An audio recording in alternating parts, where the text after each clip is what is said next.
I'm going to walk you through how to start your own sourdough starter from scratch with things that you probably already have in your own kitchen. So I'm going to do this without a scale because I did not have a scale when I first got started. So these are the things that you're going to need to get started with me right now. You need a jar with a lid, a half measuring cup for your flour, about a half a cup of room temperature filtered water. You can use tap water, but you need to leave it for about 24 hours to let the chlorine from your tap water burn off. Otherwise, that can affect your starter. Something to mix with, something to mark your jar starting point with. So you could use a rubber band, you could use a dry erase marker, you could use a Sharpie.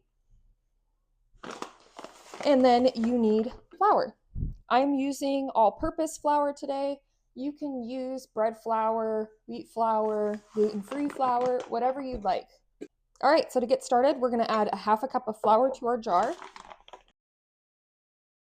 And then I'm gonna start by adding about half of my water, because remember, I'm doing this by volume, so I really wanna pay attention to the consistency of my starter.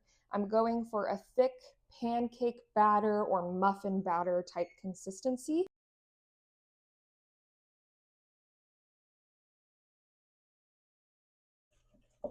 This is what mine is currently looking like, and it's kind of like a paste. This is kind of the consistency that I'm going for.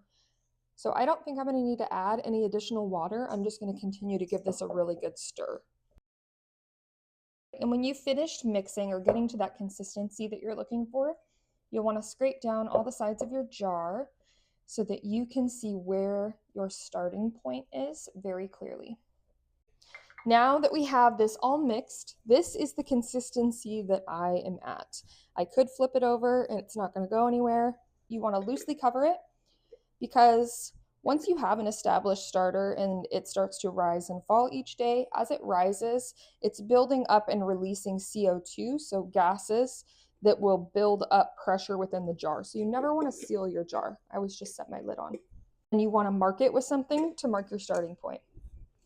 And that is it for day one. Now we leave this at room temperature, loosely covered for about 24 hours, and then I will be back tomorrow to feed this again.